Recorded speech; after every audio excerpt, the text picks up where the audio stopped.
Hey, what's up, everybody? So it's been a little while since I've had a chance to update some more content.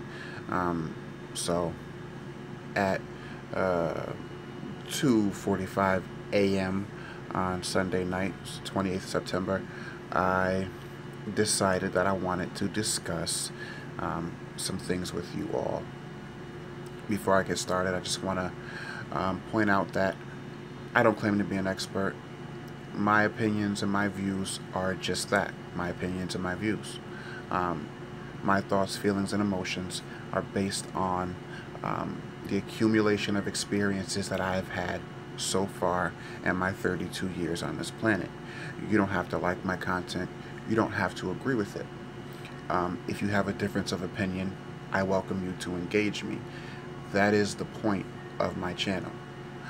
The reason why I discuss these things is because I feel that as a society in 2015, we have all gotten so far away from the things in life and in relationship and in our interaction with each other as a human race that things that used to be important, that should be important, are no longer important. And if we don't do something, I don't have the answer, no one person does, but if we don't do something to um, try and turn the direction that we're all going in, I think that things will only get worse. And I think the surgence over the course of the past 10 years in social media um, is only going to make um, the rift that already exists between us as individuals, us as a culture, us as um, the human race, um, that much more distant. And it's not helping our children, it's not helping our friends, it's not helping our family. So we really need to come together. And I think, as opposed to always just hating on someone who's trying to do something different, who's trying to introduce a way for us all to reconnect in a world that is so small in 2015, but at the same time, we're more distant than we've, I think, ever been. Having said that, today I wanted to discuss the topic of trust as it relates to um, romantic relationships. My personal opinion, trust does not exist. Trust is an illusion. I feel like, and I'm going to put it in my own words, and I'm going to try and keep it um, as universally sound as I possibly can. That's hard to do because um, my opinions about trust is jaded because of some of the experiences that I've had, which, granted, I think any of us who have had different experiences and people that we've encountered, interacted with, and some of the relationships that we've had over the years, I think anyone is going to have a jaded opinion about this or that if you encounter enough in the way of negative circumstances. But I try to come from the most real place I possibly can. I've always classified myself as a realist. Um, I'm not on the far right of being optimistic, and I'm not on the far left of being pessimistic. I'm a realist. I try my best to see things as they are, when they are that way, as they exist in real time. And depending on a person's perspective in that moment, um,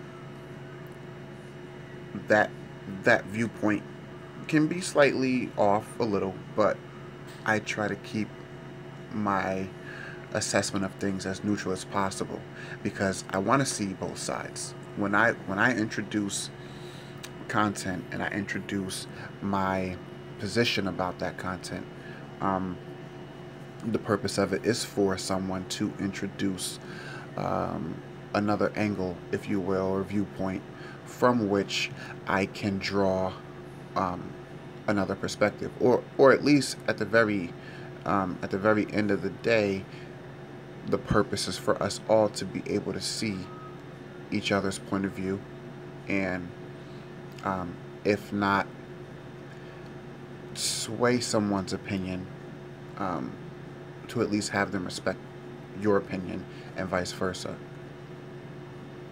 I don't know when this started. I don't know when, or I don't know if it's a relatively new thing, if it's tradition, if someone's grandmother was sitting down with them 200 years ago and you know decided to tell her grandchild that when you get into a relationship and you find someone that you have a deep connection with, the best way and the only way for that relationship to work is for the two of you to have trust. It's such an antiquated, again, just my opinion, it's such an antiquated ideal of the environment of a relationship. The concept of trust is a mental perspective that a person can exist with another person in a controlled space, even within an uncontrolled environment. What do I mean by that? When you take two individuals, who can be vastly different, who can be slightly different, who can have some similarities, but for the most part, we're all individuals. We all have our own personalities. We all have our own idiosyncrasies and mannerisms about us that make us different. The idea that you could take two completely different individuals, both coming from their own set of unique experiences, their own upbringing, their own ethnic or cultural background, and put those two people in a relationship, which in and of itself exists within a vacuum. And with all of the outside interferences and all of the outside influences that happen on a daily basis, to really think that you could have those two individuals coexist within that relationship, bringing into that relationship what makes the relationships thrive, which is the influx of everything that we encounter. Me and my daily routine, everything that I pick up and everything that I encounter at work, or at school, or as I deal with colleagues, as I encounter strangers and meet new people and am introduced to new ideals all the time, and then to bring that back to a partner who has experienced the same thing in their day-to-day goings-ons, to really think that something as complex and as simple as trust, whatever you define it to be, is the end-all be-all as far as two people who rely on another person to be what we call nowadays loyal within a relationship setting. How does that work? How is it possible that you can expect to have a person really understand what it means to trust and to be trusted, when it seems like the things that exist to fracture that trust is redefined every day and reintroduced in every situation? So if you look at it from the standpoint of, boy meets girl, boy girl starts to date, and develop, let's just call it trust, and then somewhere along the line something happens to damage that trust. Can something really exist as an entity? Can something really exist if it's so easy to introduce another foreign entity that can destroy that one. When you if you look at it from just a scientific standpoint, a standpoint of things existing and things not, right? Um, if energy is neither created nor destroyed, but merely transformed and transitioned from one state of entropy to the next, there are countless number of things that are what they are, and that's just it, right? Love is love; it's what it is. Um, Anger is anger. Emotion is emotion. Um, you know, these things we know. These things are tried and true, and no matter what the situation is, these things are what they are, and they exist within their own space as that for a reason. Trust doesn't operate that way. Trust does not operate that way.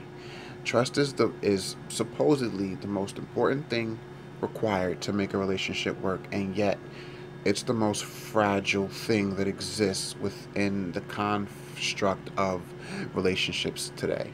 And I mean, it's been that way for um, probably as long as relationships have been um, what they are. But my question is why? Why does it need to be, and who started this? And why is the ideal that without this illusion of trust between two people, that a relationship can't exist and be successful? Because I think what I'm starting to learn based on my experiences, I'm starting to learn that there's better than a slight chance that if we all took the time to really sit down and ask ourselves in our complete truth and being honest with ourselves what trust is, why we need it, and what our expectations of our partners um, pertaining to trust that we really have when we get into a relationship. Is it really what it appears to be on the surface, or is it merely a projection of our own self-image? Because if you think about it, isn't trust really just a covert way of um, being openly insecure, but under the guise of it being a relationship attribute that we should all aspire um, to attain and then maintain throughout the course of a relationship? It's really not. It's really as simple as it sounds. It really is. If you think about what trust is and what is needed to maintain trust over the course of a relationship, whether that relationship be 6 months, 18 months, 5 years, or a lifetime, whatever we consider that to be these days. Look at the vast majority of the relationships that fail, more than half, and within a very short span of time, respective to the course of a lifetime, and how many people we meet and get involved with on that level. Um, when you look at the foundation of the problems that caused that relationship to fail, 9 times out of 10, someone did something that did not meet up to the expectations as it pertained to a level of trust that someone had for the other party. When our actions within a relationship is no longer congruent to what our partner's expectations of what our actions should or shouldn't be within that relationship, trust is damaged or broken. And here's another thing. Most emotions, most actions, most reactions is justified within itself because it's equal in its opposite. Um, love is never damaged between love is never damaged as an entity when one person or another person loses love for one or another. It's never in question. Love itself is never in question. People are always searching for it. People are always trying to find it with whoever their partner is. If a relationship with a partner doesn't work out, we'll seek love with another partner and another partner and so on and so on. The cycle doesn't end. When trust is broken, very rarely is it ever restored with that partner who played a part in damaging it. To further that, to further complicate that, even when we find a new partner, because trust was broken previously, what also tends to happen is we develop what is called, or what is popularly known as, trust issues. And so because someone else broke our trust, we find it hard going forward to trust another person.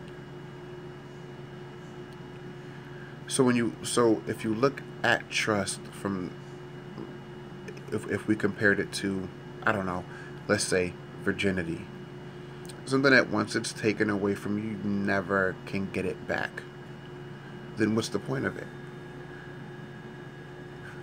Why is it that we can't look at trust as a crutch that, while socially accepted, was created to give the illusion that there are people out there for us that we can be in a relationship with, and that they're not going to act in any way, shape, or form that goes against our expectations in that relationship with them, that will violate what we deem appropriate or inappropriate. And that if they do, then, trust is broken, and we either have to work on it or, move on to the next person who can restore that sense, that false sense of security. So I want to know, without going too much deeper before the discussion, um, what are your thoughts and your views on trust as it pertains to romantic relationships? Because there's different levels of trust, and on the wide spectrum, some level of trust does need to exist in the real world, but as it is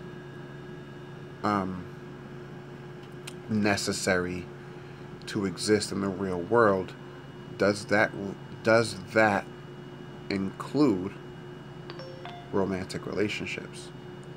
I don't think so.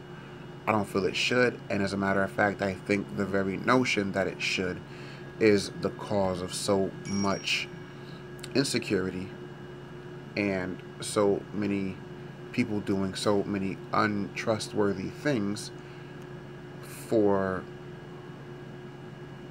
falling short of living up to someone's trust of them. That is, it's just become a redundant, unnecessary evil. That you, look, I don't care. I don't care how loyal you are to someone. I don't care how perfect you try to be in a relationship or how perfect you think your partner is, and vice versa. No one can live up to another person's expectations of them 100% of the time. And just because it's human nature, and because that is the case, no one can be trusted.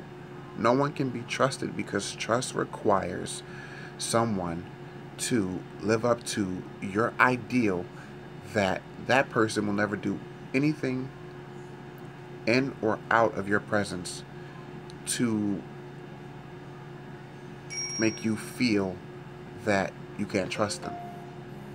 It's impossible for anybody to live up to that.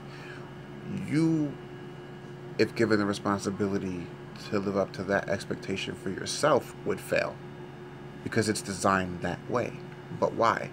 Or if your position is that trust is a very real entity, and it does need to be preserved, it needs to be worked on, Why? Why is that your position? We're an imperfect people. We live in an imperfect world. We try to coexist the best way that we can in imperfect relationships. So, where is the notion that in so much imperfection there can be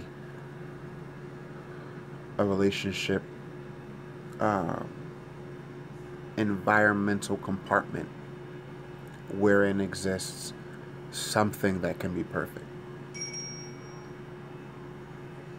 That's what I want to know. So let me know what you think. Comment, questions, purpose of the discussion. Do you agree that trust is an important aspect of a relationship and that it needs to continue to be preserved and practiced and worked on, or that it's obsolete? It never should have been put on the short list of things that are needed to make a relationship successful and sustainable over a period of time, and have that relationship be fulfilling and enjoyable between one person and another. Or if you're in the middle, why? With me, you have to take a position. With me, you cannot be on either side of the fence. So I really do need to know. This is, the only way that we're going to break the monotony of the status quo, inspire change, and try to make the quality of life better for all of us involved is for all of us involved to have an opinion, stand behind that opinion, and if we decide to sway in our opinion from one side of the fence to the other, you need to be, I'm gonna hold you accountable. You need to be able to give a clear account of why this is your view or why it isn't, why you agree with me or why you don't, why you think this thing is important or why you think it isn't important. Because right, wrong, or indifferent, I have always been and will continue to always be able to voice my opinion about a subject matter, argue my opinion about that subject matter, have my argument make sense as it pertains to that subject matter, and whether you're able to introduce equally compelling arguments regarding the same subject matter, I'm either going to be able to respect your position or not respect it. My opinion won't necessarily be changed because, like I said, my opinions, my thoughts, my views, my emotions are all based on a collective of experiences that I've had over the years with different people that I've encountered. And I can see both sides, and I can play one side or the other because I have an open-minded perspective. Most people are on the other end of that spectrum, where they don't even know what side of the fence they fall on. So a part of the reason why I introduce some of these topics is because I want to get people to take a position. In order to do that, you have to really think about what some of the subject matter is that's introduced. It's meant to focus on that subject matter, but it's also meant to get all of us collectively talking about something that is in need of, if not change, and at least our directed attention, so that we can continue to build and maintain our connections to each other. Because at the end of the day, we're all connected. And the sole purpose, as I've said before and I'll say it again, the sole purpose of this channel is to bridge the gap between a generation that is so far removed from the connection of the same people that we crave attention from on social media, but have no real connection with when it comes down to the purpose of being connected. So let me know what you all think. Um, like the video, comment. I want to hear what you guys all think. Join the discussion. Also, you guys can join my Facebook group, Life, Relationships, and Everything in Between. And follow me on all of my various other social media outlets. Links in the description. Subscribe, and I'll see you guys in the next one.